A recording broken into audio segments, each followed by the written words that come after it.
빚만 그때 사채를 한 1억 5천 정도 썼어요. 사채를요? 네, 사채를. 그때 제가 어느 정도로 삶이 어느 정도였냐면 거의 노숙자 직전이에요. 지금은 저희 회사가 연매출이 한 100억 정도는 돼요. 17평 매장에서 하루 매출이 3천만 원인 거예요.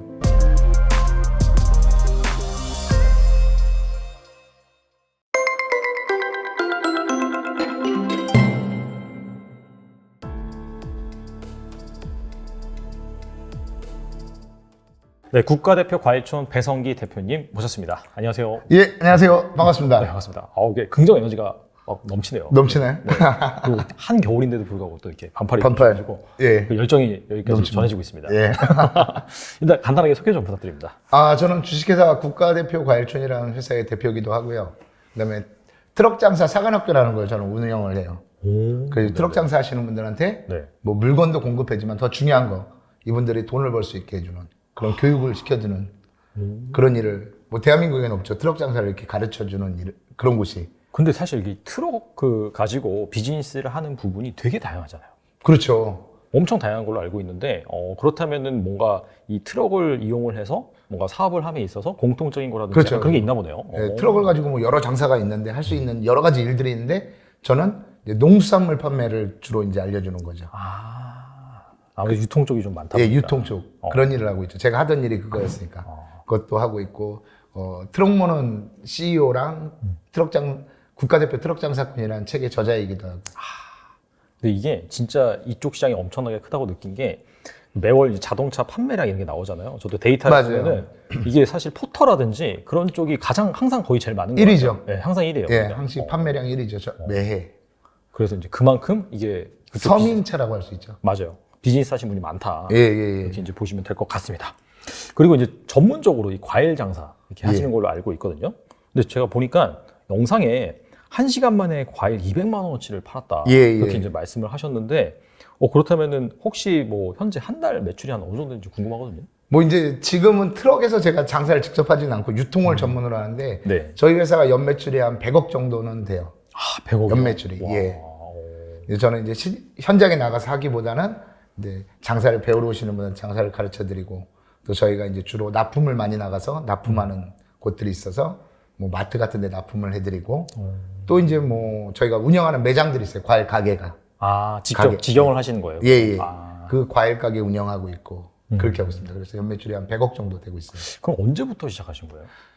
제가 과일 장사를 시작한 거는 한 20년이 됐죠. 20년 되셨구나. 예, 20년이 됐죠. 뭐 그전에는 직장을 다녔죠. 대기업 다닌 걸로 알고 예, 대기업을 다녔어요. 좀 잘 나가는 대기업들만 다녔어요. 이야. 처음에 다녔을 때가 네. 이제 K자동차라고 그래서 굴지의 기업이죠. 그쵸. 네. 예, 근데 저희 집이 광명시인데 저희 동네에 또 K자동차 공장이 있어요. 지금도 뭐 카니발이 나오고 있는 거기에서 근무를 하다가 제가 이상하게 가면 좀 그 폭파왕인 것 같아요. 폭파요? 뭘 폭파시키셨나요? 네. 회사가 어려워져요. 제가 그때 당시에 이제 IMF 이전이었는데 회사가 어려워서 그때 당시에 그 H자동차가 뭐 인수하고 막 그랬던 맞아요. 막 네. 그랬던 시절이에요. 제가 있던 시절. 그래서 이제 감원을 하더라고요, 대부분. 근데 감원이 되면 대부분 회사에서 신입사원 아니면 신입사원 또 잘 안 건드려요. 대부분 50대 정년퇴직이 얼마 안 남으신 분들. 이분들을 빨리 퇴직을 시켜버리는 거죠, 그냥. 그걸 보고, 이분들이 뭐 회사만 믿고 직장 생활을 했는데 하루아침에 그 백수가 되는 거잖아요. 그렇죠. 회사만 믿고 열심히 다녔는데. 그걸 보고, 이건 안 되겠다고 그만두고, 다른 데 뭘 해보겠다는 생각은 없었어요.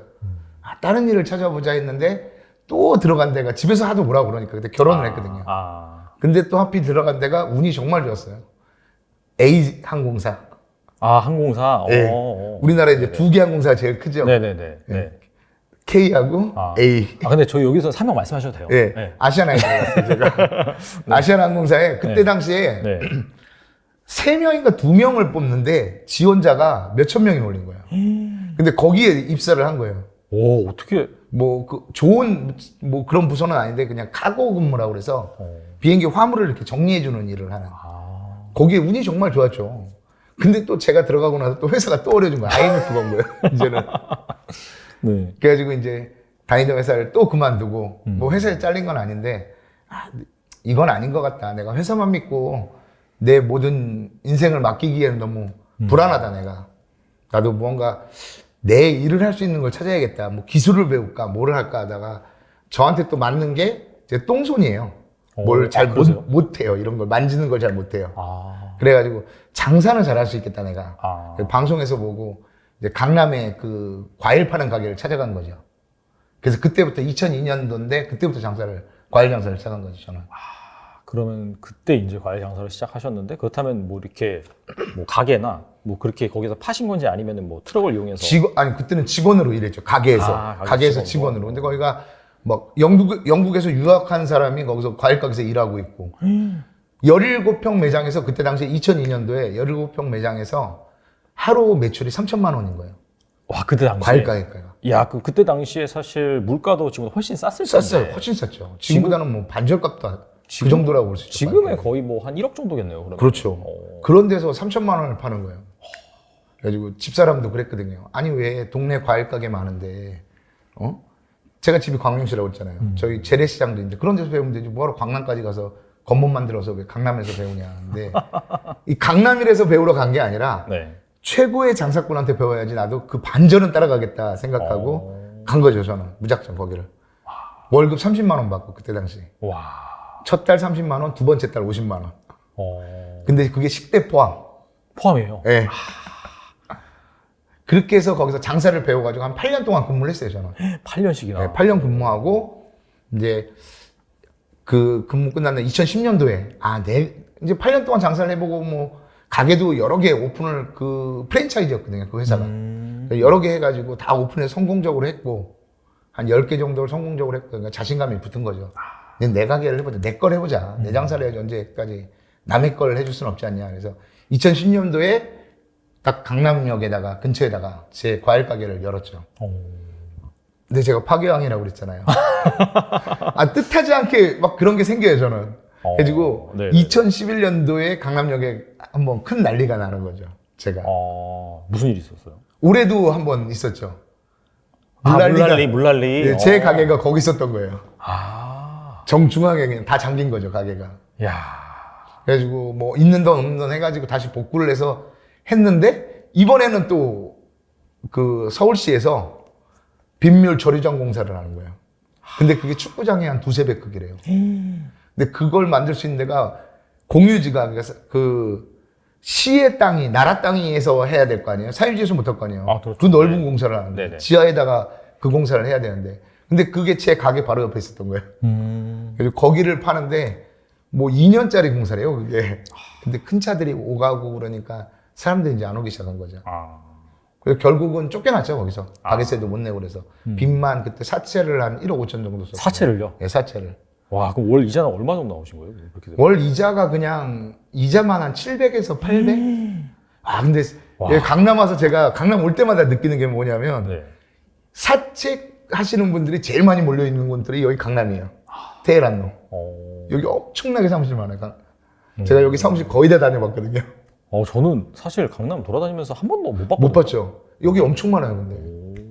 뭐 역삼, 선릉 이쪽으로 해가지고 엄청 많아요. 그렇구나. 그 사채 사무실이. 그래서 저는 거기서 이제 쫓겨나가지고 뭘 할까 하다 보니까 뭐 트럭 한 대밖에 가진 게 없더라고요, 제가. 중고 트럭 그거 한 대. 그래가지고 근데 직장 생활에서 이걸 갖는다는 건 사실 불가능해요. 불가능하죠. 이자만 7, 800 내다 보면요. 평생 그 사채하시는 분들 노예로 사는 거예요, 그냥 나는. 60이 돼도 70이 돼도 그 사람 이자만 갚아주는 거죠. 원금도 아니고. 그래가지고 뭐 극단의 방법을 써야겠다 그래가지고 집사람이 장사에 장자도 끊이지 말라고 그랬는데 근데 그렇죠. 이제 집에서 그 정도 되면 장사는 이제 꼴도 보기 싫다고 그러죠. 그렇죠. 네. 그냥 그때 당시에 이제 직장이라고 소개를 해줬는데 이제 중고 물품 이렇게 가전제품 수거해오는 데를 소개시켜 주더라고요. 그게 한 달 수익이 한 뭐 200만 원. 그 정도 되는 거 해서 둘이 맞벌이 하면 그거 못 갚겠냐. 그런데 이게 갚을 수 있는 규모가 아닌 거예요. 그러네요. 맞벌이도 못 갚겠네요. 그건 안 돼요, 진짜. 그때 제가 어느 정도로 삶이 어느 정도였냐면 거의 노숙자 직전이에요.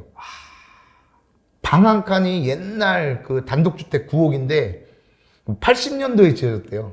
단독주택이. 오래된 집이잖아요. 오래됐네요. 그래서 자고 있으면 쥐가 막 천장에 뛰어다녀요. 그때 이제 둘째 딸이 돌이 이제 막 지났는데 애가 자다 일어나가지고 머리를 털면 바퀴벌레가 나와요. 머리에서. 아이고. 그런 집에 살았어요. 정화조도 없는 집이에요. 그 집은. 그런 집에 살았어요, 제가. 정말 이렇게 살다가는 나는 여기를 못 벗어나는 거예요. 이 월세방, 이거 하나를. 그래가지고 집사람을 간신히 설득해서 트럭 장사를 시작한 거죠, 저는. 트럭 한 대 몰고 나가서. 어떻게 하셨어요? 완전 무에서 유를 이루신 건데. 근데 저도 처음에 트럭 장사를 할 때 장사 정말 못했어요. 한 2달 동안. 이거는 자기 이제 멘탈 싸움 같아요. 모든 장사도 그렇고 사업도 그렇고 모든 일이 이 멘탈 싸움인 것 같아요. 중요하죠. 그게 왜 그러냐면 저는 강남에서만 장사를 해봤잖아요. 이때까지 정말 강남에서 파는 과일들은 이 주변 나가보시면 생활 수준이 높다 보니까 소득 수준이 높다 보니까 좋은 과일만 먹어봤단 말이에요. 제가 이때까지 팔아본 과일들은 그런 과일이에요. 뭐 백화점에서 파는 그런 과일급들. 근데 길거리 트럭 장사가 파는 과일은 그렇지가 못해요. 그런 과일 누가 사 먹겠어요? 그렇겠죠. 그런 과일 들고 수원 시장 가가지고 참외 한 봉다리 이만큼 주는데 5,000원 팔 때 남들 한 2개 얹으면 5,000원이란 말이에요. 강남에서는 참외가 워낙에 맛있으니까. 우리나라에서 1%의 과일들이 들어오는 곳이잖아요. 그런 걸 갖다 놓고 팔면 맛은 있겠지만 손님들이 이걸 누가 사 먹겠냐고요. 비싸니까 안 수요층이 없죠. 네. 그걸 들고 나가니까 자신이 없는 거예요, 제가. 내가 이때까지 팔았던 건 이쁘고 맛있고 향도 좋고 큼지막한 참외였는데 찌그러지고 못생기고 갈라지고 뭐 이러니까 못 파는 거죠. 그러니까 이유가 생긴 거죠. 내가 못 파는 거에 대한. 그리고 날이 덥고 제가 가게에서만 장사를 해봤잖아요. 근데 막상 나가니까 단속반이 하루에도 수십 번이 왔다 갔다 한단 말이에요. 경찰이 오고. 그러니까 또 장사를 못 하고. 또 어떤 분들은 그래요. 이제 서민들이 사는 동네에 가면 대부분 아줌마들이 트럭에서 물건 사시는 분들은 50대, 60대예요. 근데 이분들은 정말 이제 프로죠. 손님 중에서는. 그렇죠. 갈고 다르신 분들이죠. 근데 웬만한 장사꾼은 상대가 안 되죠. 잽이 안 되죠. 짬밥이 안 되죠. 이분들한테. 그렇죠, 그러니까 오시면 뭐 2-3개는 그냥 가져가시는 거예요. 아유, 저 집 가봐. 저 집 가면 참외가 20개 5,000원. 총각은 15개 주잖아. 아유, 더 줘. 그리고 그냥 가져간단 말이에요. 막 멘탈이 무너지는 거예요. 그럴 때마다. 그러면 속으로 그러죠. 이 동네는 참외도 못 먹는 동네인가? 이런 생각이 드는 거예요. 이런 생각이 드니까 장사를 못하는 이유가 생기는 거죠. 제가 점점. 이래서 못하고 저래서 못하고 뭐 그런 생각만 드니까 장사를 점점 못하게 되더라고요. 그래서 이제 한 2달쯤 되는 날에 어떤 계기가 딱 하나 생긴 거예요. 똑같은 자리에서 제가 미아동에서 장사를 했는데 아침부터 한 10,000원어치도 못 팔았는데 어떤 아주머니가 딱 오시더라고요. 키 작은 아주머니가. 그냥 옷도 평범해요. 근데 딱 오시더니 웃으면서 그러는 거예요. 총각 여기서 참외 팔았지. 며칠 전에. 근데 트럭 장사 하시는 분들은요. 손님이 이렇게 웃으면서 다가오면 일단 내가 안 팔았어도 팔았다고 그래야 되는 거예요. 왜? 그건 먹고 좋았다는 거 아니에요. 일단은. 그렇죠, 그러니까 맞아요. 웃으면서 얘기하는데 이제 감정이 딱 얼굴에 나타나요. 서민분들은. 근데 오자마자 화를 내시는 분들이 있어요. 여기 그때 참외 팔았지, 여기서. 그걸 참외라고 팔았어? 이러면, 어머니, 저 여기 처음 와요, 엄마. 왜 그래, 자꾸 나한테. 무섭게. 이런 식으로 넘어간단 말이에요. 근데 그분은 웃으면서 오니까, 예, 제가 안 팔았어도 제가 참외 팔았습니다. 그랬더니, 그 어머니가 그러시는 거예요. 참외 그때 맛있었어. 오늘 2봉다리만 줘. 나 아줌마들이랑 또 오늘 만나러 가는데 참외나 사가려고. 그러시더라고요. 그래가지고 좋은 거 담아줘야지. 이렇게 담아주는데 그 어머니가 그러는 거야.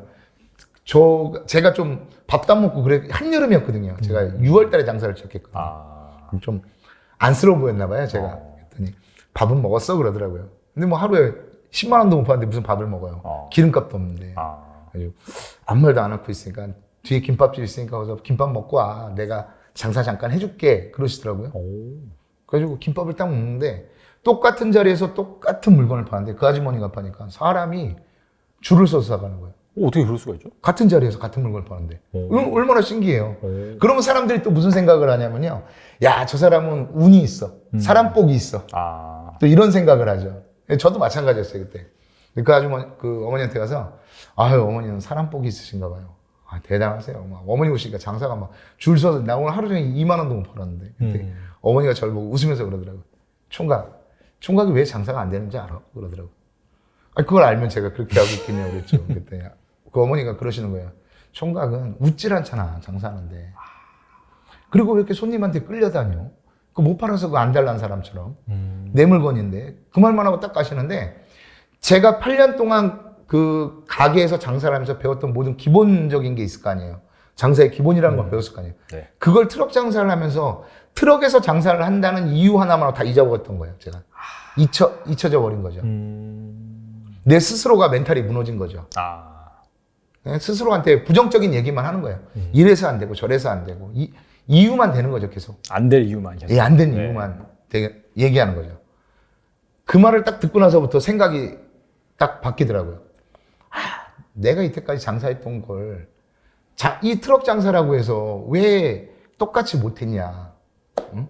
이제부터는 바뀌자. 내가 좀 긍정적인 생각. 못 판다고 쫄아가지고 쫄보처럼 이거 못 팔면 어떡하지 이 생각이 아니라 한번 미치도록 한번 장사를 해보자. 그때부터 이제 장사를 잘하게 됐어요. 그 다음 날부터. 내가 완전히 바뀐 거죠. 그리고 내가 참외가 이게 못생겨서 못 팔고 맛없어서 못 파는 게 아니라 맛없다고 그러면 바꿔주면 되는 거고 맛없다고 오면 그랬어요 어머니? 바꿔드리죠. 나 AS는 확실하잖아. 삼성보다 더 좋아. 소문났어 내가. 삼성이 나한테 배워가잖아. AS는 참외 AS 해주는데 우리밖에 없어. 나밖에 없어. 그러면서 AS 해주고 그러다 보니 장사가 잘 되는 거예요 이게. 소문이 좀 잘 났나 보네. 그렇죠. 어머님들이 이게 모든 게 사람의 대부분 마트에서 장을 보시는 분들은 계획적인 장을 봐요. 그렇죠. 오늘 뭐 사고 시금치 사고 양파 사고 뭐 바나나 사고 이러고 오시잖아요. 맞아요. 네. 근데 트럭에서 물건 사시는 분들은 계획적으로 사시는 건 아니에요. 심리가. 충동적으로 사시는 거예요. 그 원리를 잘 깨우쳐야 되는 거죠. 마찬가지예요. 장사 잘 되는 식당은 맛은 평범해도 계속 장사가 잘 돼요. 그 집은 괜히 김치도 맛있는 것 같아요. 가보면. 그쵸? 근데 장사가 안 되는 식당은 암만 맛있게 해도 손님이 안 와요. 그거랑 똑같은 거예요. 트럭 장사도 똑같은 거거든요. 군중 심리를 이용해야 되거든요. 내 차에 어떻게든지 간에 2명, 3명이 놓여있게 만들어야 되는 거죠. 안 가게 만들어야 되는 거죠. 스스로 이제 그걸 깨우치기 시작한 거죠. 어머님들 지나가시면 한 명 한 명은 다 인사를 하면 다른 걸 보여주는 거예요. 일반 트럭 장사들이 어떻게 장사를 해요? 보면 대부분 의자에 앉아 있어요. 담배 피고 있어요. 트럭에 앉아 있어요. 그리고 슬리퍼 신고 있고 옷도 지저분하고 조끼 입고 있죠. 트럭 장사 전용을. 정말 보기 싫어요. 머리도 막 헝클어져가지고 점심때가 보면 이빨에 고춧가루 껴요. 대부분 트럭. 그러면 사람들이 딱 보면 그냥 기억은 하지 못해. 이 사람이 어떤 트럭 장사랑 기억은 못하고 살 거 있나 보다가 아예 안 싸네. 그리고 그냥 가게 되는 거예요. 다름을 보여주자는 거죠. 그 사람과 남들과의 다름. 그래서 저는 아침에 딱 나가면 제일 먼저 청소부터 해드려요. 그 주변 다 청소. 일부러 청소를 막 하고 비 오는 날은 일부러 비 맞으면서 막 하수구도 맨손으로 막 이렇게 뚫어줘요. 어떻게 보면 액션이죠, 그게. 손님들이 봤을 때, 야, 쟤는 트럭 장사인데 달라. 매일 같은 자리를 가진 않지만 볼 때마다 제가 가만히 있질 않는 거예요. 물건도 여기다 놨다가 여기도 놨다가 지나가는 손님한테 그냥 영혼 없이 인사를 하잖아요. 장사꾼들 보면 식당도 그래요. 영혼 없이 인사를 하잖아요. 밥 먹으러 가면 몇 분이세요? 네, 이쪽으로 앉아요. 이렇게 얘기하잖아요. 저는 장사할 때 정말 뭐 10년 만에 만난 사람처럼 인사를 하는 거예요. 어머니! 어디 갔다 이제 오셨어요? 처음 보는데도. 오늘 너무 우아하세요. 양산 너무 아름다우세요. 어머니랑 너무 잘 어울리세요. 그럼 지나가는 그 아버님들한테도 무조건, 사장님 필수! 한 다음에, 오늘 하루도 좋은 하루 되십시오. 맛 보여주고. 어머님들한테는 다 맛을 보여줘요. 막 지나가시는 분들, 안 보시는 분들이 태반이죠. 근데 사람이 어디서 무너지냐면 거절을 자꾸 당하다 보면 거기에 익숙해져가지고 권하지 않게 돼요. 추측을 하는 거죠. 저 사람은 권해줘도 안 먹을 거야. 코로나니까 마스크 끼고 있어서 안 먹어. 이렇게 생각하는 거죠. 그러니까 안 먹는 거죠. 10명 중에 1명이 먹어도 돼요. 계속 권하는 거죠. 그때 당시 저는 이제 코로나가 아니었지만 10명 중에 5명이 먹대요. 계속 권하는 거예요. 제일 맛있게 생긴 참외를 깎아서 어머니 참외 한번 맛보세요. 이걸 막 계획적으로 하면 손님은 이미 판단을 해. 이거 먹어야겠다 말아야겠다 판단을 하니까 막 말하다가 하는 거예요. 그냥 어머니 날씨 오늘 어때요? 너무 덥죠. 근데 참외가 요즘에 참외 시장에 사봤어요? 왜 이렇게 물컹거려? 응? 우리 밭은 안 그래. 우리가 또 우리 아버지가 근데 그걸 시장에서 샀다는 식으로 얘기를 하는 것보다 손님들 옆에는 누군가가 농사를 지었다는 식으로 우리 친척이 우리 큰아버지가 산속에다 농장을 지었잖아. 근데 참외가 지금 그렇게 맛있네. 엄마 일로 와봐. 아예 안 사도 돼. 언제 내가 사라고 그랬어. 엄마 맛만 보고 가라고, 맛만 보고. 아이, 맛만 보고 가면 되지, 엄마. 일로 와보세요. 중요한 건 이 사람이 내 차에 오래 머물게 하는 거예요. 어떻게든지 간에. 최대한. 그래서 참외를 맛보여드리는 거죠. 그러면 손님을 막 끌기 시작하는 거예요. 어떻게 보면 일종의 공식이죠, 그게. 장사의 공식이죠. 잘 되는 곳은 언제든지 잘 돼. 손님이 계속 끊임없이 돌아요. 그거를 계속 이용해 먹는 거죠. 저는 그 군중 심리를 이용해가지고. 그 충동을 일으키는 거죠. 계획적으로 사는 게 아니고 충동적으로. 사람이 한 4명 모여있으면 아줌마들은 어떤 생각하면요. 아니, 뭔데 저렇게 옆편 애들이 모여있어? 저게 뭔데, 저게? 참, 이렇게 봐요. 아니, 뭔데, 그게? 궁금하잖아요. 사람들이 모여있으면. 네, 궁금하죠. 가보고 싶죠, 사실. 네, 가보고 싶죠. 가보자. 그러면 이제 또 그 사람을 땡겨와가지고 또 맛보여주게 하고. 난리 났네, 엄마. 참외 고른다고 다들, 고른다고 난리 났잖아, 엄마. 엄마도 빨리 골라가, 지금. 그래서 참외 팔고. 그렇게 했더니, 어쩔 때는 1시간에 200만 원도 벌어요. 와. 그게 어느 날이었는데, 그 태풍 오는 날. 이었는데, 태풍이 지나간 거예요, 다. 그럼 그때가 2012년도에 태풍이 서울로 올라왔을 때가 있었어요. 막 창문에 X자로 막 붙이고. 그랬을 때인데, 태풍이 이제 거의 다 지나가고 나니까 막 날이 확 깨니까 사람들이 우르르 나온 거예요. 근데 장사꾼들이 비 오면 장사 안 나와요. 트럭 장사들. 노점들도 안 나와요. 네. 그렇죠? 네.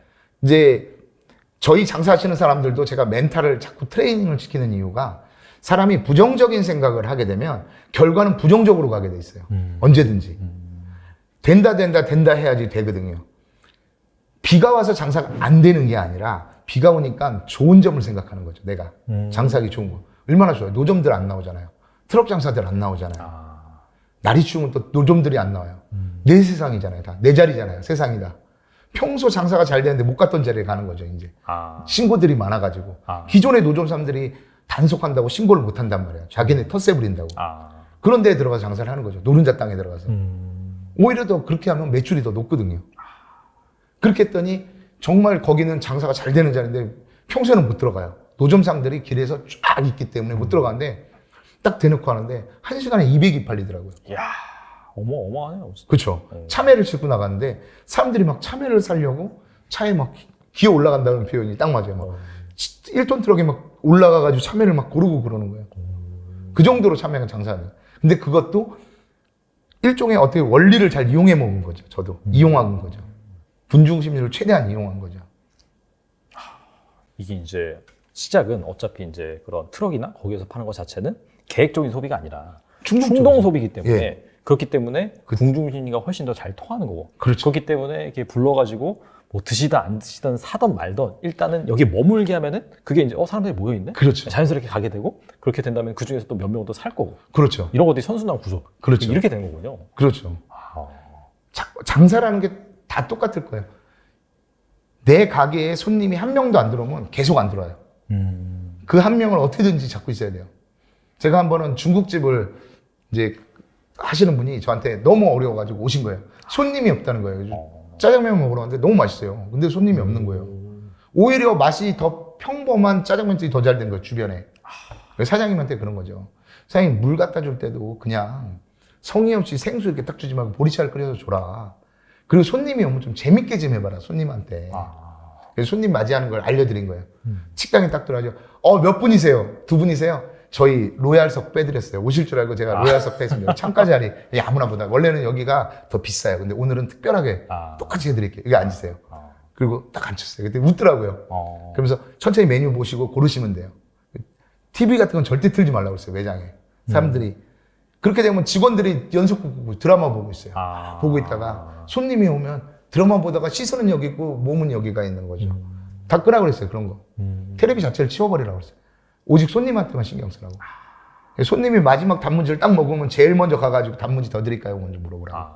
근데 그 집이 이제 장사가 점점 잘 되는 거예요. 그 한 명, 손님 한 테이블 오면 온 신경을 다 써가지고 다 하라고. 그리고 음식 내갈 때도 주방장님이 직접 가져가요. 깨끗한 옷 입고. 오늘 해물은 어떤 해물을 썼고, 오늘은 노량진 시장에서 최고 좋은 해물을 갖고 와가지고 이 해물을 많이 썼고, 그렇다고. 아니, 뭐, 해물이야. 똑같이 중국집. 근데 셰프처럼 해가지고 딱 나오니까 손님이 너무 기분이 좋은 거예요. 좋죠, 대접받는 기분이잖아요. 그때 그 집이 장사가 점점 잘 되는 거예요. 그런 원리를 이용하는 거죠. 장사라는 게 다 똑같아요. 그 원리를 잘 이용해야지. 그걸 잘 이용하지 못하면 장사가 안 되는 거죠. 그러면은 그때 이제 월 이자를 700 정도 네. 내고 계셨고 또 사채도 쓰셔서 한 1, 2억 정도 쓰신 거고. 예. 그럼 그걸 한 얼마 만에 갚으신 거예요? 그러면? 1년 반 정도 걸렸어요. 다 갚는데. 아, 1년 반. 예. 야, 그러면은 이자까지 해서 1년 반이면 그렇죠. 저희가 받으셨네요. 그때 하루에 2시간 정도밖에 안 자고 장사를 했거든요. 잠이 안 오는 게 네. 정말 가난이 너무 무서운 거예요. 그런 집에 사니까 제가 가난하게 태어나긴 했지만 그래도 제 가족한테 이 집에서 얘네들이 성인이 될 때까지 살게 놔둔다는 게 너무 무서운 거예요. 그리고 큰딸이 그때 중학교 3학년인데 학습지를 해야 되는데 한 달에 3만 원이래요. 아. 근데 그 돈이 없는 거예요, 제가. 그 3만 원이 없어서 학습지를 못 지키는 거예요. 그런 아빠로 평생 산다는 게 너무 무서운 거예요. 잠이 안 오는 거죠, 이거는. 사람이. 그렇죠. 그렇게 사람이 뭐에 빠져 있고 막 걱정되고 하면 잠이 올 수가 네. 없어요. 사실. 근데 거기에 또 재미를 붙인 게 돈 버는 재미가 생긴 거예요. 돈이 모이는 재미. 그 갚는 재미라고 그러죠. 아, 단기간의 목표가 사채빚 갚는 거였거든요, 그때. 그렇죠. 네. 그러니까 나가면 장사가 되니까 또 그 장사가 되게 하기 위해서 나름대로 고민을 하는 거예요, 계속. 아, 이 시간에 새벽에 한 2시에는 어디 가서 장사를 할까? 어디 가면 장사하면. 새벽 2시에도 과일 장사를 할 수가 있어요. 그렇죠. 사람들이 2시 되면 이제 장사 뭐 어디 되는 데가 있겠었는데 되는 데가 있죠. 저도 그걸 뭐 한 번에 찾은 건 아니죠. 여러 군데를 다 가봤어요. 때로는 노량진 수산시장도 갔다가 거기는 뭐 과일이 귀할 거 아니에요. 그러다가 찾아낸 데가 이제 그 동대문에 옷가게 물집돼 있는 데 있잖아요. 아, 거기 야시장 하는데. 예, 네네. 거길 간 거예요. 갔더니 새벽에 지방에서 관광버스를 타고 와가지고 그 옷을 사가지고 가시는 분들이 많더라고요. 한 그분들이 3시나 4시 되면 빠져나가요. 3시쯤 되면. 그럼 거기 가서 차에 올라가서 참외를 파는 거예요. 근데 또 그냥 파니까 안 나가요. 아, 이분들이 저는 그 생각만 한 거예요. 어떻게 하면 이 사람들 사게 만들까? 저 사람이 어떻게 하면 지갑을 열게 만들까 했더니 그냥은 안 살 것 같아요. 근데 이 사람들이 출출하거든요. 단 것도 먹고 싶고.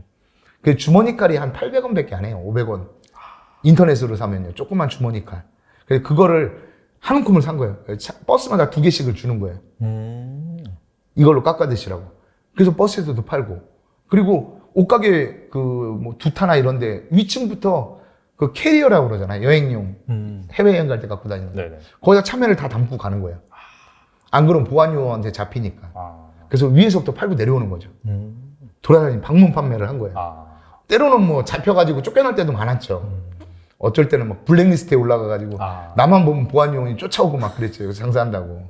그래도 계속 파는 거예요, 가서. 그렇게 해가지고 새벽에도 장사를 하고. 자다가 눈 뜨면, 장사로 가야지. 이 생각밖에 안 드는 거예요. 물건 팔라고. 오늘은 이 시간에 어디 가면 장사가 될까? 이 생각만 드는 거예요. 한마디로 미친 거죠. 장사에. 사람이 그러잖아요. 저도 장사하러 배우러 오시는 분들한테 미쳐야 된다고 얘기를 하거든요. 당신이 무언가 꿈을 이루고 목표를 이루고 싶으면 그 일에 미치라고. 즐겨서도 그거는 취미생활 하는 거지. 즐기면서 피할 수 없으면 즐기라 그러는데 그건 취미로 할 때는 하는 얘기고 내가 여기서 뭔가 성과를 내고 여기서 최고가 되고 여기서 목표를 이루고 꿈을 이루려면 최고가 되려면 미치라고 그러거든요. 당구도 미치면 그러잖아요. 천장이 다 당구 대로 보이잖아요. 사람들 막 머리 알로 당구 보이고. 공무 네, 보이고 맞아요, 그러잖아요. 맞아요. 네. 그것처럼 미쳐야 되거든요. 그러니까 미치니까 그렇게 되는 거예요. 막 자다가도 눈 뜨면 이 시간에 어디 가서 장사하지? 그리고 새벽 막 5시에 나가요. 그러면 집사람 뭐래요? 이 시간에 또 어디 가려고? 장사할 때가 생각이 나가지고 거기 일단 가봐야겠어 내가. 그게 또 가가지고 한 번에는 안 나오죠. 계속 하다 보면 방법이 생겨요. 이 사람들을 어떻게 하면 사가게 할까 하는 방법이. 그것만 고민하는 거죠 저는. 그렇게 해서 1년 반 만에 빚을 다 갚았어요. 이야. 근데 궁금한 게 그 약간 트럭 장사를 만약에 뭐 한다라고 네. 한다면은 뭐 자본은 한 어느 정도 드는 거예요 그러면? 자본이 그렇게 많이 안 들어요 트럭 장사는. 근데 뭐 중고 트럭이라도 한 대만 있으면 되니까 그것만 있으면 장사를 시작할 수 있으니까요. 뭐 사업자야 요즘에는 그냥 집으로 해서 농수산물은 비과세 대상이거든요. 과세 대상이 아니거든요. 맞네요. 그러니까 종합소득세만 내면 되잖아요. 네네. 그러다 보니까 1년에 한 번 종합소득세만 신고하면 되고 그다음에 뭐 집으로 해서 사업자만 내면 되니까 그렇게 뭐 어려운 건 없어요. 근데 그게 함정이에요. 쉽게 도전할 수 있는 만큼 쉽게 포기를 해요. 리스크가 적다는 생각으로. 근데 만약에 자기가 1억 투자하고 2억 투자하면 절대 포기하기 쉽지 않겠죠. 근데 쉽게 도전을 하니까 쉽게 포기하는 거예요. 그런데 거꾸로 생각을 해보면 제가 그때가 2012년도에 장사를 시작해 10년 딱 됐거든요. 트럭장 처음 시작할 때가. 근데 주변 사람들이 열이면 열 똑같은 말을 한 게 있어요. 그게 뭐냐면 가게들도 장사가 안 돼서 문을 닫는 판국인데 트럭 장사가 될 것 같아? 다 그랬어요. 저희 부모님도 그랬고 아내도 그랬고. 근데 저는 그 말을 듣는 순간 무슨 생각을 했냐면 야, 남들이 다 안 된다고 그러니까 이것만 해내면 이것만 해낼 수 있으면 이건 대박이다. 남들이 다 안 된다고 그러니까 해내면 이거는 블루오션이다. 남들이 이거 괜찮은데 이 일은? 이거 될 법할 것 같아. 그런 거는 누군가 하고 있거나 했거나 포기했거나 이미 레드오션 길을 가고 있는 거죠. 맞네요, 진짜. 그렇잖아요. 그래가지고 이것만 잘 해낸다면 대박을 칠 수 있겠다. 나는. 이건 진짜 내 인생을 바꿀 수 있는 일이다. 그래서 더 악착같이 시작을 한 거예요. 대단하시네요, 진짜. 알겠습니다. 뭐 일단은 뭐 장사 어떻게 이제 진행하셨고 어떻게 또 성공하셨는지 그 얘기 좀 들어봤는데 약간 여기에서 좀 돈 모으기 관련해서 질문 좀 한번 드려볼게요. 그래서 요즘에 이 질문 왜 드리냐면은 전반적으로 좀 뭐 이렇게 욜로족이라고 해서 쓰고 즐기는 사람도 많긴 많지만은 그럼에도 불구하고 약간 짠테크라고 해서 최대한 뭐 돈을 모으는 그런 분들도 많이 계세요. 그래서 약간 이제 1억이라는 게 좀 상징적인 금액이긴 하거든요. 그래서 뭐 대부분 분들 같은 경우에도 1억을 먼저 모아야 된다, CD를 모아야 된다 그렇게 말씀을 많이 하시는데 그렇다면은 대표님 입장에서도 이렇게 돈 모으기를 열심히 하신 적이 있으신지 그리고 실제로 뭐 1억을 모은다면 어떤 식으로 좀 모으는 게 좋을지 조언을 해주신다면 뭐가 있을까요? 이제 돈 얘기를 하기 전에 사업하시는 저는 돈의 규모를 딱 나눠요. 사업적인 돈과 가정에서 쓸 수 있는 돈과 그 가정에서 쓰고 남은 돈, 잉여 자금을 가지고 저는 투자를 했거든요. 네네. 예. 그리고 회사가 예비비라고 그래서 회사가 무슨 뭐 공사를 해야 될 일이 있거나 이럴 때 또 돈이 들어갈 일이 있을 거 아니에요. 그렇죠. 이렇게 구분을 해놨어요. 근데 회사에서 쓰는 돈과 집에서 쓰는 돈은 절대 섞지 않아요. 무슨 일이 있어도. 회사가 어려워진다고 집에 있는 돈을 갖고 오진 않아요. 집이 어려워졌다고 회사 돈을 갖다 놓지도 않아요. 완전 분리를 시켜. 완전히 분리를 시켰어요. 왜 그러냐면 일에서 버는 돈은 불경기가 있고 그러다 보니까 수익이 오르락 내리락 해요. 그렇죠. 집에 어느 정도 여유 자금이 있어야 사업을 해도 안정적으로 갈 수 있잖아요. 그리고 그 돈을 굴러가는 구조를 만들기 위해서는 그 잉여 자금이 꼭 있어야 되더라고요. 시드머니. 그게 있어야 되더라고요. 저도 시드머니를 가지고 시작했어요. 그래서 모은 돈이 6천이었거든요, 처음에. 그걸 가지고 굴렸어요, 그냥. 이 돈은 이제 집에다가도 얘기할 때 이 돈은 없는 셈 치고 우리 생각하자, 그냥. 뭘 하든지 간에 없는 셈 치자, 이거를. 이걸 가지고 뭐 했다가 안 될 것 같아. 이거 빼자. 이런 생각하지 말고 뭔가 확실한 데 투자를 하자, 그냥. 그래서 그거 가지고 굴려서 그 돈이 한 8년 굴렸거든요. 근데 그게 10억이 됐어요. 와. 6천 가지고만 굴렸는데 그냥. 그걸 사업을 하신 거죠, 그러면? 아니요, 그거 가지고 저는 부동산을 했어요. 부동산. 예, 부동산을 하고 조금 더 여유가 생기면 그 돈에서 또 다시 빼서 그 돈을 뭐 주식을 한다든지. 근데 우리 집의 주식의 룰은 딱 한 가지예요. 절대 사고 파지 않는다.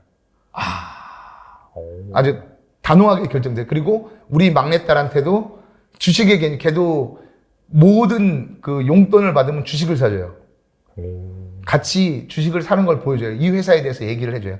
네가 왜 이 회사를 아빠는 선택을 했고 엄마 아빠는 선택을 했고 아빠는 이 회사가 장기적으로 괜찮을 것 같고 이 회사가 어떤 게 좋고 그래서 아빠는 여기다가 네 돈을 넣었으면 안 돼. 네 생각은 어때요? 초등학교 5학년이거든요. 그래서 걔도 그 회사 그 돈을 넣고 빼진 않아요. 절대 무슨 일이 있어도 그냥 주식만 사줘요. 그렇게 해서 저희들은 돈을 다 분리를 시켜놔버렸어요. 그러면 뭐 이렇게 주식에 장기 투자 하시는 거잖아요. 예. 그러면 사실 이게 뭐 회사가 망하기도 하고 예. 문제가 생길 수도 있는데 지금 뭐 결과론적으로 봤을 때는 그래도 잘 이렇게 투자가 되신 건가요? 그러면? 잘 된. 저희는 좀 작은 회사는 안 하고 안전빵으로 간 거죠. 저희는 대기업들 대기업으로 간 거죠. 예, 주식을 가도 저희 딸한테도 그랬고. 근데 사실 대기업이라고 해도 제가 사실 뭐 주식 쪽에 좀 전문가라서 그렇죠. 뭐 이를테면은 사실 뭐 10년 주가 본다 하더라도 뭐 중공업이라든지 그다음에 뭐 포스코도 마찬가지예요. 사실 2007, 그렇죠. 8년도 그때 가격이 더 높긴 하거든요. 예. 무조건 대기업이라고 해서 수익이 나는 것도 아니고. 그렇죠. 우리가 그렇다고 무조건 안 파는 건 아니에요. 보다가 이 회사가 좀 아니다 싶으면 한 번씩은 갈아타죠. 한 1년 단위로 한 번씩 봐요. 이 회사에 대해서. 회사 정보도 보고.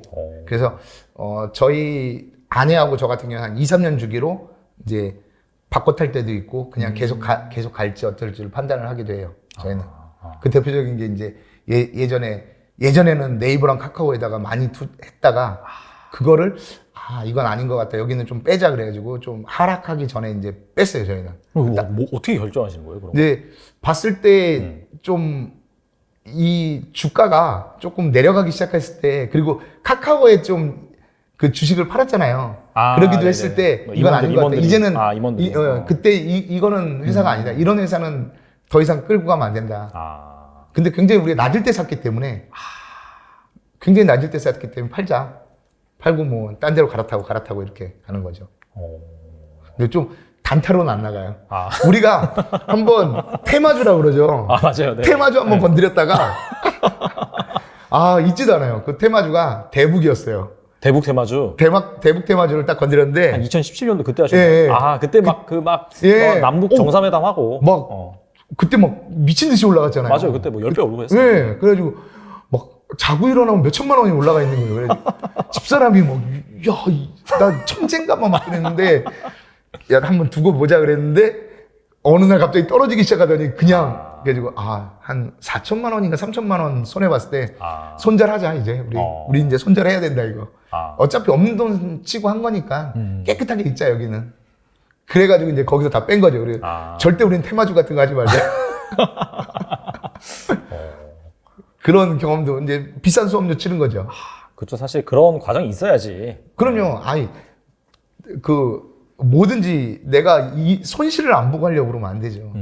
그러면서 배우는 거죠. 중요한 거는 그 손실을 통해 내가 뭘 얻는지를 빨리빨리 캐치해내는 게 중요한 거죠. 장사도 마찬가지고 뭐 주식 전문가니까 아실 거 아니에요. 네. 주식도 마찬가지고 그걸 빨리 캐치해내가는 게 중요한 거지. 손실을 봤다고 거기에 막 파묻혀가지고 그게 멘탈 싸움인 것 같아요. 거기에 머리에 뭐 몰두해가지고 내가 왜 이때 이걸 했는지 내가 뭐 이 생각만 하고 있으면 점점 부정적인 생각으로 가게 돼서 밑으로 잘못된 판단을 하는 거죠. 그렇죠. 예. 그럼 부동산은 어떻게 하신 거예요? 부동산은 네. 이제 저희가 좀 부부가 과감한 게 있어요.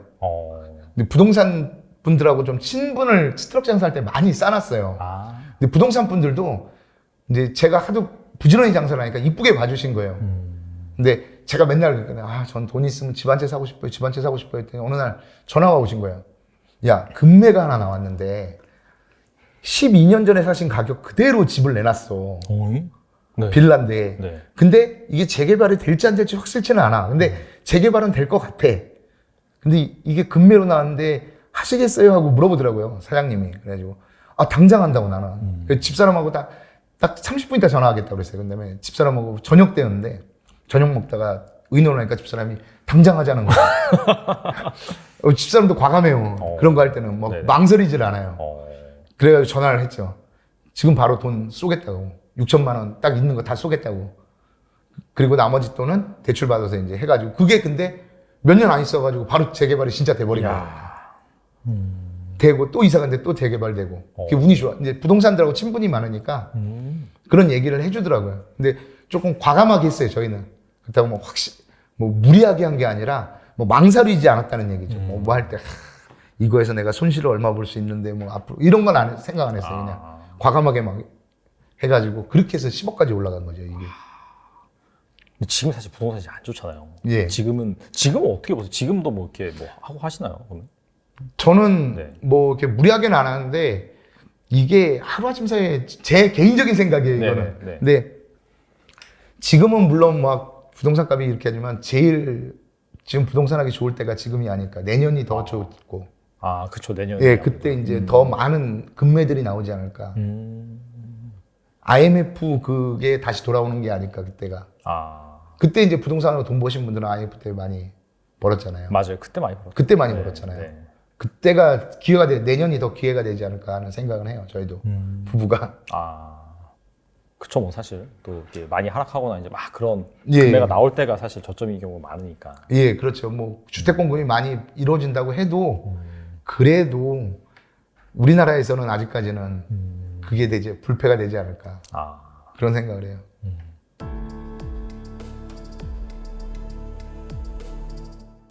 앞서서도 이제 그 수면 시간이 뭐 하루에 2시간 잤다 예. 그렇게 말씀하셨잖아요. 지금도 그러면 이렇게 적게 주무시나요? 많이 못 자요. 지금 농수산물이 보통 그 가락시장이 과일 같은 경우는 새벽 2시에 경매가 시작돼요. 아, 맞아요. 새벽 2시에 네네. 시작되잖아요. 네네. 그러니까 새벽 1시 이전에는 들어가야 저희는 경매를 직접 받아서 물건 갖고 오거든요. 저희가 경매를 하고 있기 때문에. 그다음에 새벽 1시에는 가서 미리 그 경매장에 있는 물건을 다 봐놔야 돼요. 어느 걸 사야 될지. 그렇기 때문에 저 같은 경우에는 한 가락시장에 도착을 하면 10시 반에서 11시. 밤. 예. 그래서 이제 직원들하고 미팅하고, 가락시장에 구매하는 직원들하고 미팅하고, 그 다음에 이제 가락시장에서 상주하고 있죠. 새벽 5시까지는 거의 4, 5시까지는.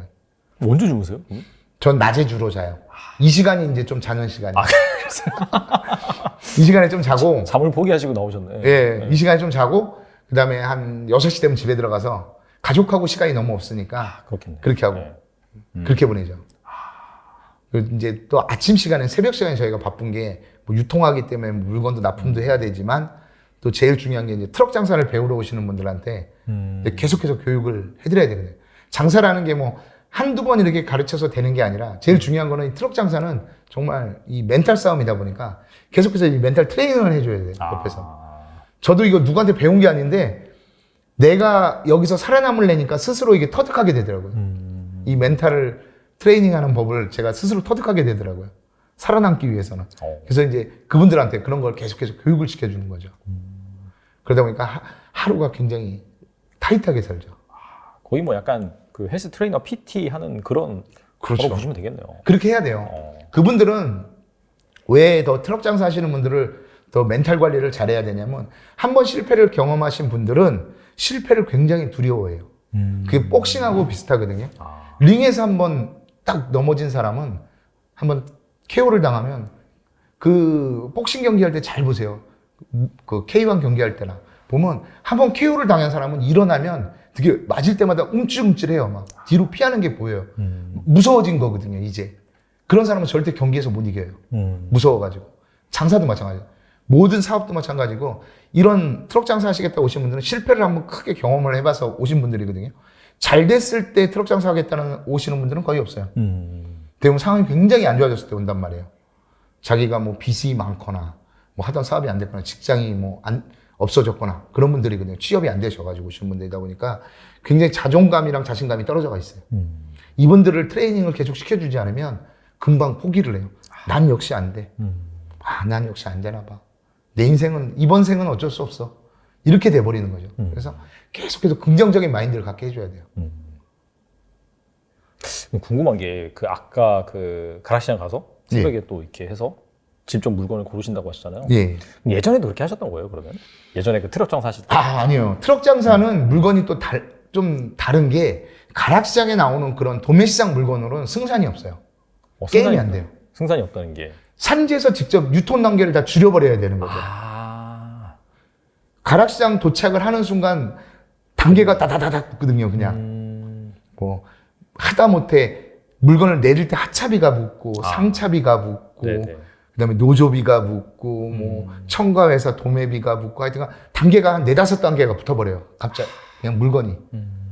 뭐, 경매 수수료까지 나가야 돼요. 그러니까 아예 트럭 장사들은 그런 유통 단계 다 없어야 돼요. 농가에서 바로 갖고 와야 돼요. 그래서. 농가에서 딜을 해가지고 바로 갖고 와야 돼요. 근데 이제 저희가 유통회사가 되면서부터 이제 가락시장에 나가가지고 경매를 하고 뭐 이렇게 된 거죠. 그러면은 그 작업도 열심히 하긴 해야겠네요. 그렇죠. 농가랑 계약을 맺는다든지 그런 방법도 그렇죠. 열심히 하긴 해야겠네요. 많은 농가들을 알고 있어야 되는 거죠. 저희 같은 경우에 그래서 각 농가마다 딜을 할 수 있는 사람을 다 심어 놓는 거죠. 그런 하는 사람들이 각 산지마다 다 있어요. 참외는 참외만 전문으로 그 동네에서 잘하는 사람. 왜 그러냐면 농민들하고 저희 같은 사람들하고 딜이 안 돼요. 거래가 안 되는 게 나는 이 참외를 한 박스에 10,000원 이상은 절대 못 주는데 농민들이 똑같아요. 농사 짓는 분들은 내가 키운 자식이란 말이에요. 맞아요. 네. 그러니까 싼 값에 절대 못 줘요. 내가 10,000원을 불러도 우리 동네에서 내가 참외를 몇 년 농사 지었는데 이거 15,000원 이하는 절대 못 팔아. 이게 성사가 안 돼. 외지인과는. 그래서 그 동네 사람을 해가지고 수수료를 주는 거예요. 그 동네 사람한테. 내가 나한테 물건을 구해주면 박스당 얼마를 주겠다. 500원, 1,000원을 주겠다. 그러면 열심히 구해와요. 자기가. 거래를 하는 거죠. 그렇게 해서. 그런 거래처들을 많이 갖고 있어야 돼요. 그런 사람들을 많이 알고 있어야 되는 거죠. 하려면 사과는 또 사과만 하는데, 참외만 하는데, 자두만 하는데, 복숭아만 하는데, 수박만 하는데, 표고만 전문으로 하는 사람, 배만 전문으로 하는 사람, 이런 농산물을 전문으로 다룰 줄 아는 사람 다 알고 있어야 되는 거죠. 네트워크가 중요하네요. 그렇죠. 굉장히 중요하죠. 그런 게. 그리고 이제 앞서서도 이제 말씀을 하셨는데 그 긍정적으로도 말을 하고 네. 이렇게 최대한 재밌게 또 하고 그렇게 되면 손님들이 모인다고 하셨잖아요. 네. 그러니까 무엇보다 이제 장사를 하기 위해서는 말하는 기술이 중요하다. 네. 이렇게 이제 볼 수가 있는데 부자가 되기 위한 화법이 따로 있을까요? 저는 장사할 때의 화법과 그 사람을 부자가 되기 위한 화법은 좀 다르다. 돈을 모을 때 쓰는, 장사를 할 때는 어떻게 보면 손님들을 또 재밌게도 해야 되지만 예의도 바르게 해야 되고 또 그 손님과의 커뮤니케이션이 되게 중요해요. 감정 교류를 굉장히 잘해야 되거든요. 근데 제가 일을 해서 벌 수 있는 돈은 한계가 있더라고요. 사람과 사람이 내 돈을 또 불려줄 수 있는, 돈이 돈을 만들어주는 건 또 다른다고 생각을 해요, 저는. 그래서 그런 사람을 또 대할 때는 또 대화법이 또 다르더라고요. 저는 그래가지고, 이제 저 같은 경우에 방송도 많이 출연하고, 많은 사람들을 알게 되니까, 이 사람들의 얘기, 이 정보라고 그러잖아요. 어떻게 보면 굉장히 중요한 정보잖아요. 이 사람들의 정보만 들어도 굉장히 저한테는 도움이 된단 말이에요. 그래서 그 사람들이, 한테 그런 경우가 있어요. 사람들이 보면, 무작정 신뢰되게 막 찾아가가지고, 오늘 저랑 한번 식사 한번 하시죠. 그러면 그 사람도 사람과 사람과의 관계라는 게 주거니 받거니가 돼야 되잖아요. 서로. 그렇죠. 네. 기브 앤 테이크가 돼야 되는데 그게 안 되면 성사가 안 된단 말이에요. 그래서 그분들한테 무조건적으로 그렇게 하는 게 아니라 천천히 다가가요. 저는 그분들한테. 뭐 때로는 손편지를 쓰거나 때로는 문자를 보내거나 뭐 크리스마스 같을 때는 그냥 흔한 그런 메시지가 아니라 손편지를 다 써가지고 덕분에 염려해 주신 덕분에 올 한 해 너무 잘 보낼 수 있었고 막 그랬다. 그런 식으로 해가지고 관계를 유지해 가려고 그러죠. 그런 게 굉장히 중요한 것 같아요. 뭐 말을 많이 하고 이런 것보다는 그분의 이야기를 많이 듣고 또 그분한테 제일 중요한 거는 부자가 되기 위해서는 질문이 좋아야 될 것 같아요. 질문이요? 예. 저 같은 경우는 이제 그 장사를 하면서 강남에 장사를 하면서 정말 좋으신 분들 많이 만났거든요. 강남이라는 특수성이 뭐냐면 우리나라에 부자들이 많이 살잖아요.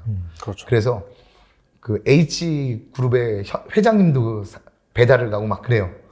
근데 그런 분들을 만나면 꼭 그 기회를 놓치지 않았어요. 그래서 일부러 제가 배달을 안 가도 되는데 가요. 그 집에. 그래서 사모님이 있으면, 저 아버님 책을 보니까 아버님이 감을 좋아하신다고 돼 있길래 오늘 감이 너무 맛있어. 아버님 생각나서 감을 가지고 왔어요. 제일 좋은 감만 딱 주는 거예요. 그러면 너무 고마워하죠. 그거 너무 좋아하시겠어요. 네. 그래서 아버님 나중에 오시면 책을 일부러 들고 다니거든요. 근데 그분의 책을 꼭 읽은 거죠, 저는. 꼭 그 사람과 얘기를 나누게, 그 사람에 대해서 글이나 무슨 그 사람의 뭐 인터뷰했던 영상이나 이런 걸 꼭 봤어요. 그래서 그분에 대해서 이제, 그 얘기 듣고 너무 감명받아가지고 제 인생에 꼭 진짜 좋은 말 한마디 듣고 싶다. 그랬더니 어머니가, 그러면 내가 한번 시간, 아버지한테 한번 물어봐가지고, 맞춰가지고 내가 차 한 잔 대접해 줄게. 그러더라고요. 그러더니 실제로 눈 오는 날이었는데 있지도 않는데 오라는 거예요. 아버님 오늘 집에 있는데 차 한 잔 마시자고 그런다고. 딱 가니까 차를 막 딱 준비해놨더라고요. 그러면서 자네 뭐 얘기 들었네. 그러면서 와이프가 칭찬 많이 해 항시 친절하고. 그러면서 아버님 책을 하죠. 저는 아버님 책 보고 이 부분에 너무 감명받고 울었다고 혼자. 그냥 빈말이라도 아버님은 자기에 대해서 이미 어느 정도 알고 왔잖아요. 그렇죠. 그리고 질문을 하는 거죠. 아버님은 그렇게 어려우셔가지고 어려울 때 서울에 올라와서 이렇게 직장생활 하는데 그때 직장생활 때 어떤 마음으로 직장을 다녔는지 정말 궁금하다고. 저도 지금 직원으로 생활하는데 저도 아버님처럼 굉장히 인정받고 싶고 성공하고 싶습니다. 근데 저한테 꼭 인생에 진짜 도움이 될 만한 그런 교훈을 한마디 해주십시오. 그랬더니 아버님이 착 자기 얘기를 해주시더라고요. 그런 말을 들을 수는 없잖아요, 어디 가서. 그거 돈 내고도 못 듣죠. 돈 내고도 못 듣죠. 그럼 회장님한테 그런 걸 어떻게 들어요? 그래가지고 또 그분한테 그런 얘기를 듣고 아버님 너무 감사합니다. 그래가지고 사진도 찍고 때로는 사인도 받고 그런 이제 인연을 맺으면 그런 걸 유지해 나가는 거죠. 중요한 거는 한 번 맺은 인연을 계속 유지해 나가는 거죠. 그리고 뭐 방송에 나오면 아버님 어저께 나오신 방송 잘 봤습니다. 너무 진짜 감명받았습니다. 아버님의 경영 철학에 너무 저는 감명을 받았습니다. 아버님이 또 답장을 해주시고 또 그렇게 해서 인연을 맺어가는 거예요. 저는. 그런 분들과 확실히 좀 대화를 하거나 네. 이렇게 질문을 했을 때 돌아오는 그런 답변을 듣고 네. 하다 보면은 확실히 뭔가 내가 삶을 살아감에 있어서 네. 어디서 살 수 없는 그런 그렇죠. 돈을 얻거나. 중요한 건 천천히 다가가야 된다. 그리고 질문이 좋아야 내가 얻을 수 있는 답변을 얻을 수 있는데 대부분의 사람들은 자기가 원하는 것만 생각해요. 내가 얻을 것만 생각해서 야, 이 사람하고 한번 만나가지고 내가 궁금한 걸 물어보자. 무작정 그래가지고 식사 한번 하시죠. 하는 거죠. 그 사람과 나의 그 가치가 다른데, 시간의 가치가 다른데. 그래서 저는 천천히 다가가세요. 그리고 이제 부자가 되기 위해서 약간 단호하게 좀 끊었던 거? 분명히 이게 포기한 게 있어야 될 거예요. 네. 그거는 모든 분들이 마찬가지일 거예요. 제가 장사를 8년 동안 하고 가게를 했을 때 직원이 굉장히 많았어요. 거기는 프랜차이즈가 30개가 넘는 과일 가게다 보니까 선후배들이 많잖아요. 네. 매일 술자리예요. 매일 술자리. 제가 월급을 못 모았어요. 그때. 맨날 술을 먹으면 동생들한테 동생들 내라고 할 수는 없잖아요. 그럴 순 없죠. 네. 그러니까 야, 내가 술 한 잔 살게 오늘. 응? 야, 오늘 닭 한 마리 먹으러 가자. 닭 한 마리 백숙 뭐 그거 맛있대더라. 어디 가면. 막 그런 데 가서 우리 가족은 맨날 치킨도 제대로 못 사 먹고 길거리 치킨 2마리 10,000원짜리 사주면서 그런 데 가서 3만 원, 4만 원짜리 사주는 거예요. 난 그게 인맥이라고 생각해요. 이 사람들이 나이가 어려울 때 도와줄 거야. 나의 자산이다. 이렇게 생각하고. 집사람이 좀 쓸데없는 짓 하지 말고 맨날 술 먹고 다니지 말고 막 그랬는데도 당신이 몰라 그래. 남자의 세계를 몰라서. 남자의 세계는 이게 의리야. 응? 내가 다 어려우면 다 도와주게 돼 있어. 근데 막상 내가 망하고 나니까 자연스럽게 인간 정리가 다 돼요. 거지가 되고 나면 만날 사람 안 만날 사람 정리가 싹 되는데 거의 대부분이 정리가 돼요. 그냥 그렇죠. 싹 정리가 되더라고요. 제가 그때 인간 정리를 한번 싹 했어요. 그냥. 그리고 나서 몇 명만 딱 만나야 될 사람. 지금도 한 4-5명만 딱 만나거든요. 인생에 있어서 모든 사람이 나한테 도움을 줄 거라고 생각하거나 이 사람들이 내 위안을 줄 거라고 생각하면 안 되더라고요. 어느 정도 사람 정리는 해야겠더라고요. 그 다음에 시간 관리. 그리고 돈을 쓰기 전에 굉장히 이제 물어보고 써요, 저도. 누구한테 물어보세요? 내 스스로한테 너가 이걸 꼭 사야 되는 거야. 지금도 어렵게는 이제 안 사는 거죠. 저도 뭐 제 집도 있고 아파트도 있고 뭐 좋은 차도 타고 뭐 아내한테도 좋은 차를 사주고 그러지만 아내가 항상 불만이 그거예요. 당신은 좀 어디 갈 때 옷 좀 좋은 것 좀 입고 나가. 근데도 그게 되게 좀 하는 게 돈을 쓰기가 아깝다기보다 내가 과연 이 돈이 필요한 건가? 무슨 느낌인지 알 것 같아요. 네. 이 돈을 과연 써가지고 이게 가치가 있을까? 이만한 가치를 갖고 올까, 이 돈이? 그런 거잖아요. 이 돈을 내가 여기다 썼을 때 이게 가치를 불러와야 되는 거죠, 나한테도. 합리적인 소비. 예. 그러니까. 근데 그게 안 됐을 때 이게 과연 써야 될까 하는 걸 계속 물어보는 거죠. 돈한테, 제 스스로한테 물어보는 거죠. 돈을 굉장히 절제해서 쓰죠. 그런 게 저한테 많이 도움이 되죠. 그런 것 같아요. 예를 들어 짜장면 하나 사 먹는데 한 3-4만 원 내야 돼? 저 같은 경우는 그게 약간 좀 이해가 안 되긴 하거든요, 사실. 그렇죠. 약간 그런 거랑 좀 비슷하다고 보면 될까요? 네. 저희 아내도 뭐 더 좋은 동네 가서 살까 그랬을 때, 네. 야, 동네가 좋다고 사람이 좋은 건 아니야. 우리 지금 저희 사는 집도 3명이 사는데 30평대도 넓어요, 아파트. 그렇잖아요. 맞아요. 네. 뷰도 좋고 이 동네 얼마나 좋아. 내가 그 아파트를 사게 된 것도 트럭 장사를 할 때 너무 아파트를 보면 그 아파트가 너무 부러운 거예요. 언덕에 있는데 그 아파트가 한 3,000세대가 좀 넘거든요. 근데 크네요. 거기 사는 애들을 보면 너무 부러운 거예요. 아파트 놀이터에서 놀잖아요, 애들. 얼마나 저는 그게 너무 럭셔리해 보이는 거예요, 그게. 우리 애는 그 단독주택 앞에 그 차 다니는 골목에서 그 말 끌고 다니면서 이렇게 하고 싱싱카 타면서 넘어지고 그러는데 또 대부분 그런 골목에 아스팔트는 다 막 움푹 패였잖아요. 맞아요. 애 넘어지고 그러는데 거기서 노는 애들이 너무 부러운 거예요, 세상에서 나는. 처음에 그랬어요, 아내한테도. 어떨 때는 막 울면서 왔거든요. 그걸 보면서 아빠가 이래가지고 남편이 이래가지고 이제 미안하다 그 생각하면서 왔거든요. 근데 꼭 난 돈을 벌면 이 아파트에 살 거다 나는. 그래서 제일 먼저 돈을 벌었을 때 아내한테 그걸 사줬어요, 아파트를. 아내 이름으로. 네. 내가 갖고 있으면 사업이 어렵다 말아먹을 수도 있으니까 당신 이름으로 꼭 해야 된다고 이런 거는. 네네. 그래가지고 아내한테 그걸 사준 거예요. 이 마음은 우리 얼마나 행복한 거냐. 여기서 살고 있고 좋은 아파트 뭐 이게 좋은 아파트 여기서 더 좋으면 어떻게 하라는 얘기냐. 그런 거죠. 저는 지금 생활도 만족을 하는데 이제 뭐 사업적으로 규모를 키우는 거 이런 거는 괜찮아요. 근데 조금 막 돈을 쓸 때 막 똑같은 거죠, 심리가. 이 지출을 과연 해야 돼? 내가? 그러니까요. 이해가 안 가는 거죠. 뭐 10,000원이면 충분히 누릴 수 있는 건데 그렇죠. 10만 원을 내야 돼? 약간 좀 그렇죠. 그런 거. 네. 그래서 소확행이라는 말도 있는 거잖아요. 근데 어떤 사람은 뭐 그래요. 잠실에 어느 곳에 가면 구운 계란 반숙 계란 2개 하는 게 뭐 3만 원, 5만 원. 그런데 사시는 분들도 있잖아요. 물론 맞아요. 능력이 되면 사는 것도 맞아요, 괜찮죠. 맞아요. 네. 근데 난 납득이 안 가는 거죠. 구운 계란 13,000원이면 사오는데 왜 이걸 먹어야 돼? 이런 소비를 왜 해야 돼? 그러는 거죠, 저는. 알겠습니다. 확실히 좀 합리적인 소비 부자가 됐음에도 불구하고 차라리 그 돈을 모아가지고 돈이 돈을 낳는 그런 구조를 만들어주는 게 저는 좋다고 생각을 하거든요. 그리고 이제 그 말씀하신 그 아주머니를 계기로 해서 뭔가 마인드가 확 바뀌시고 그 다음부터는 계속해서 열심히 해서 지금까지 오셨는데, 근데 이게 사실 결과론적으로 봤을 때는 그 뒤로부터는 뭔가 듣는 사람 입장에서는 순탄했나? 라는 생각이 들긴 하거든요. 근데 장사라는 게 뭐 사실 비즈니스라는 게 뭐 아시다시피 되게 우여곡절이 많고 분명히 중간에 되게 힘들었던 상황도 그렇죠. 많고, 그렇기 때문에 아까 말씀하신 것처럼 뭐 교육을 했을 때 멘탈 트레이닝 이런 것도 계속해서 해줄 필요가 있다고 말씀하셨는데, 그래서 이렇게 어려운 상황이 분명히 있었을 거란 말이죠. 그렇죠. 그때 이제 어떻게 극복을 하셨는지. 사람들이 다들 사업을 하거나 장사를 할 때 그런 생각을 해요. 꽃길만 걸을 거라고 생각해요. 내가 하는 건 잘 될 거라고 생각을 해요. 이상하게 그런 생각들을 하더라고요. 안 될 때 대안이 없는 거예요. 근데 왕이 되려는 자 왕관의 무게를 견디라고 그러잖아요. 맞아요. 네.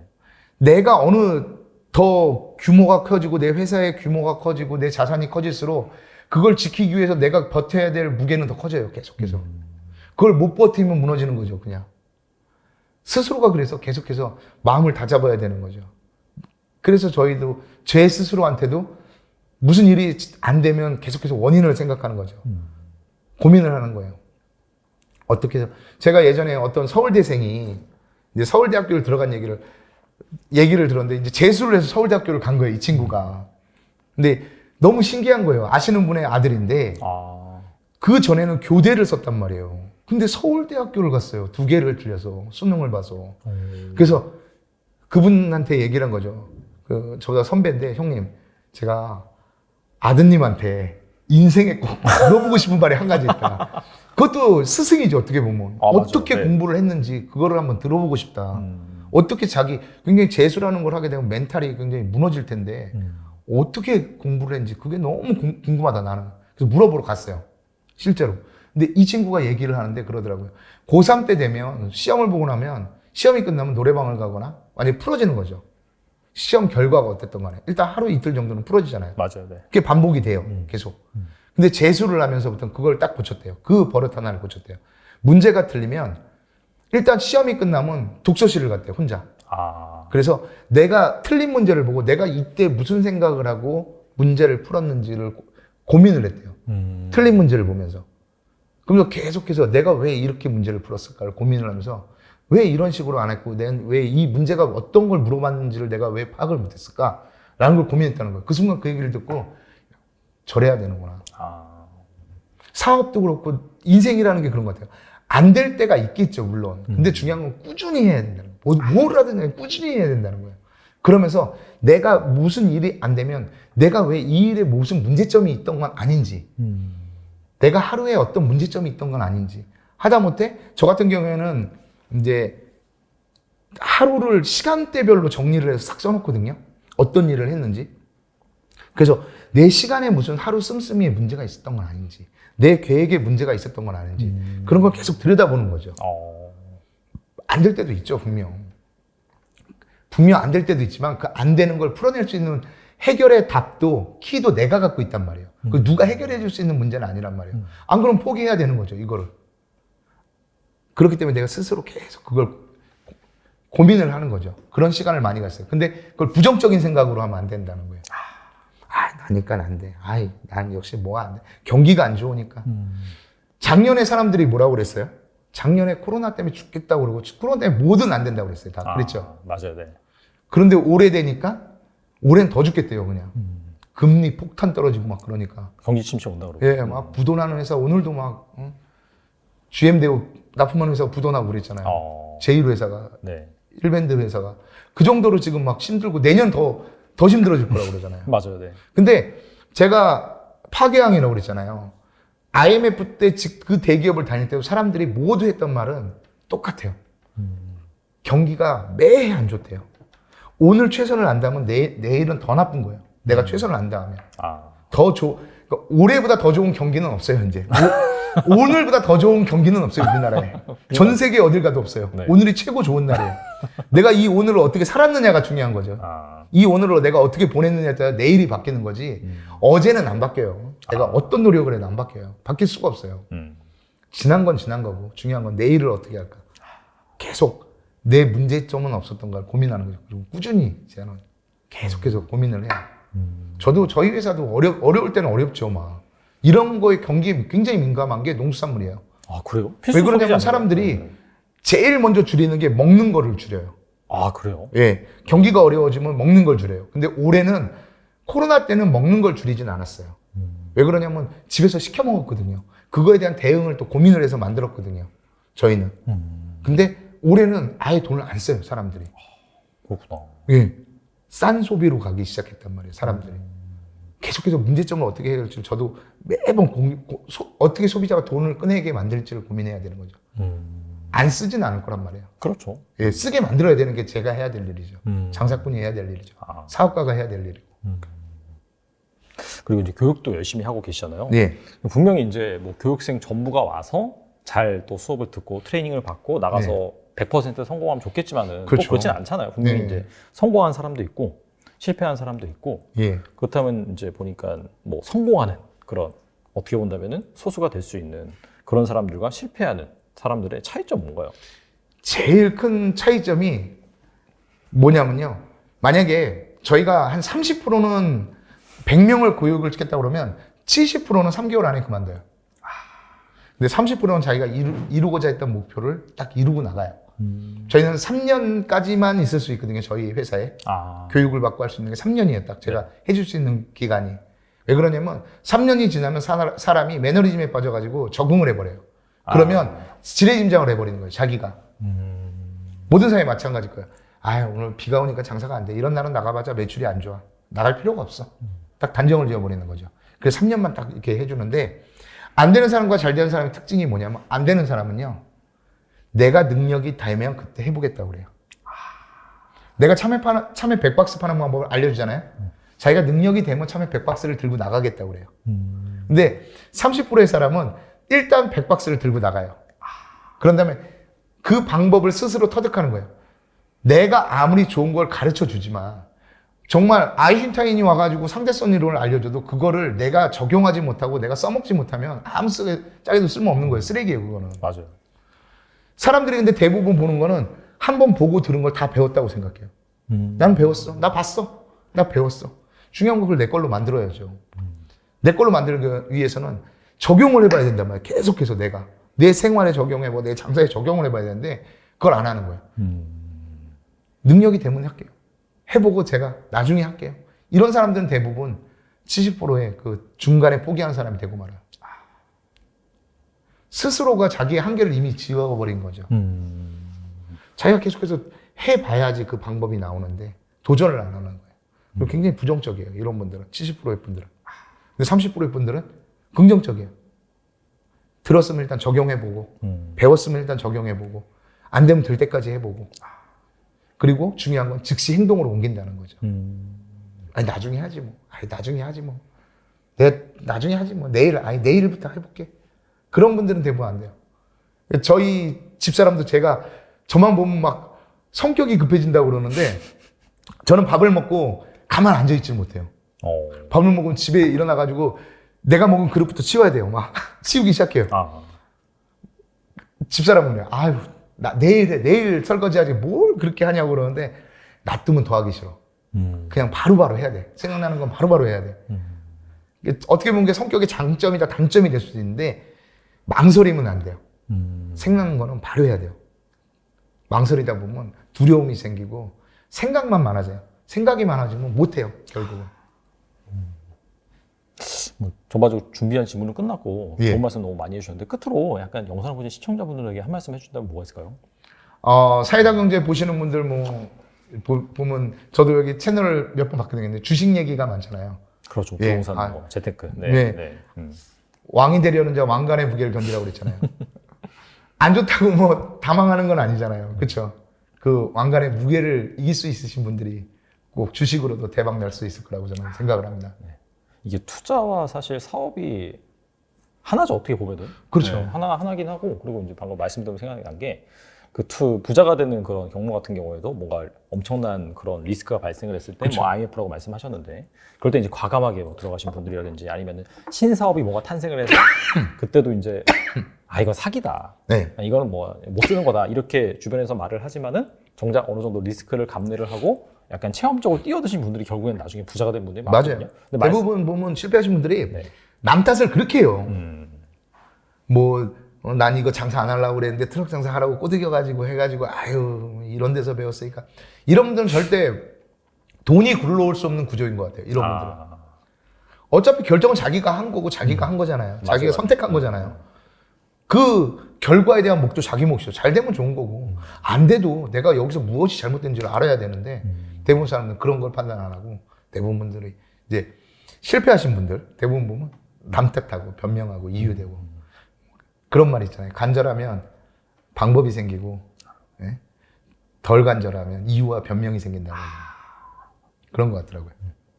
좀 간절하게 여러분들이 또 뭐 투자라든지 사업을 잘 추진하신다 보면은 분명히 좋은 날이 있을 거라고 생각이 되고 그다음에 무엇보다 즉시 행동을 옮기는 거. 그렇죠. 네, 그게 정말 중요한 것 같고 이 말에 진짜 궁금한 게 IMF 때도 뭐 그때 회사 다닐 때도 막 뭐 계속 경기 힘들다 안 좋다고 근데 이거는 맨날 그래요. 뭐 좋았을 때도 다 안 좋다고 사람을 그러지 말하기 때문에 오늘이 어떻게 보면 가장 좋은 날이다. 그래서 오늘 여러분들이 바로 좀 실천에 옮기시고 좀 고민하고 망설이는 부분이 있다면은 또 대표님 영상 보면서 영감 많이 얻고 또 추가하신 책도 보시고 또 유튜브 채널도 있으시잖아요. 예, 트럭 장사 사관학교라는 유튜브 채널이 있어요. 네. 뭐 이제 트럭 장사만 이렇게 말하는 게 아니라 사업에 대한 이야기도 하고 멘탈 트레이닝에 대한 이런 영상도 올리고 하니까 구독, 좋아요 눌러주시기 바랍니다. 네, 아무쪼록 가서 삶의 많은 지혜 얻어가셨으면 좋겠습니다. 예. 지금까지 배성기 대표님 나오셔서 감사합니다. 예, 감사합니다.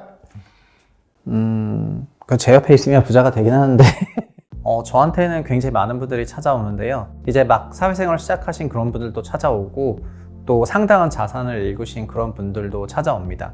그리고 무주택이신 분들도 주택 구입 타이밍이나 주택 구입 시점을 논의하기 위해서 찾아오시기도 하고 주택이 이제 수십 채 이상이신 분들도 어떤 식으로 그런 운영 전략을 짤지에 대해서 고민하러 많이 찾아오셔서 사실 저는 정말 굉장히 넓은 커버리지의 그런 고객들을 갖고 있다고 말할 수가 있을 것 같아요. 현재 우리나라 아파트 시장에는 시점 전략이랑 가격 전략 중에서 시점 전략에만 함몰이 되어 있어요. 그래서 아마도 이 강의를 뺀 다른 강의를 계속 들어도 계속해서 시점 전략에 함몰이 될 거기 때문에 반쪽짜리 전략을 가지고 대응을 해야 되고요. 시점만 볼 수 있다면 가격에 대한 평가 기준이 없다 보니까 자연스럽게 그냥 올라가는 거 따라 사고 내려가는 거 밀어서 팔고 하게 되면서 손실이 증폭되거든요. 아파트는 소득의 10배에서 12배 정도 되는 굉장히 고가 자산인데 이런 실수 2번만 하면은 자기 자산이 완전히 녹아버리게 됩니다. 그래서 기본적으로는 시점과 가격을 균형 잡힌 시각으로 보면서 이런 복합 전략을 해야 되는데 이 복합 전략을 제공하는 프로그램이 없었는데 제가 처음으로 제공해 보려고 노력을 하는 거고 저도 부족한 부분이 있긴 하겠지만 어쨌든 최소한 가격 전략이랑 이런 타이밍 전략을 같이 제공하려고 한다는 측면에서 굉장히 의의가 있는 부분이라고 생각을 하거든요. 그래서 결국에 이 강의를 듣게 되신다면은 최소한 시세 추종형 그런 판단을 한다거나 좋은 시점을 잡기 위해서 공부해야 되는 그런 스트레스로부터 자유로워질 수가 있고 그리고 굉장히 느긋한 마음으로 내가 원하는 가격대에 들어오는 걸 기다리고 내가 원하는 시점이 오는 걸 기다릴 수가 있게 되면서 상당한 의미로 자기의 시간도 절약할 수가 있다고 생각을 하거든요. 저희가 다 전업 투자자가 아닌데 시점 잡으려고 새벽 4시에 일어나서 FOMC 회의를 보고 이런 걸 한다는 것 자체가 저는 시간 낭비적인 부분이 있다고 생각을 하고요. 강의를 통해서 결국 부동산에서는 어떤 게 좋은 타이밍인지 좀 코어를 인식을 하고 가격은 어떤 게 좋은 가격인지 그 핵심만 잘 배운다면 다른 시간을 아낄 수가 있으니까 굉장히 그 가치가 있는 강의가 아닐까 이렇게 생각합니다.